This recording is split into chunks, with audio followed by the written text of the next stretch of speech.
Ready start.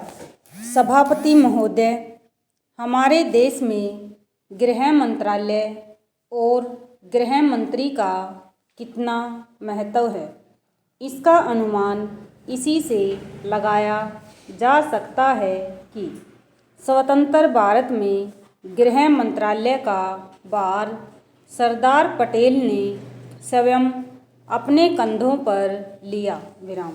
Sardar Patel का साहस, उनका उत्साह और उनकी बुद्धि तीनों ही हमारे गृह मंत्रालय के लिए आदर्श का काम कर सकती हैं। परंतु दुर्भाग्य से सरदार के पश्चात इन तीनों बातों में कुछ कमी आती हुई दिखाई देती है। उदाहरण के लिए एक ही बात मैं कहना चाहता हूँ।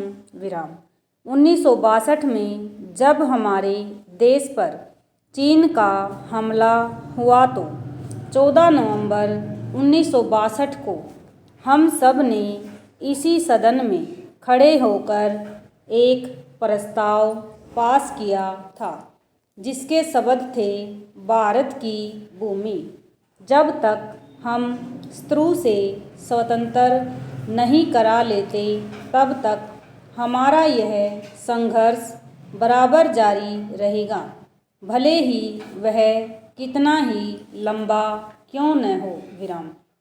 लेकिन कुछ दिन बाद आगे चलकर हमने राष्ट्रीय एकता सप्ताह या दिवस मनाना शुरू किया तो हमने उस प्रतिज्ञा को कुछ दूसरे शब्दों में बदल दिया। उस प्रतिज्ञा के शब्द थे, मैं अपने देशवासियों के संकल्प को दोहराता हूँ कि मैं अपने देश की स्वतंत्रता तथा एकता की रक्षा करूँगा, चाहे इसके लिए कितना ही कड़ा और लंबा संघर्ष क्यों न करना पड़े। ओवर।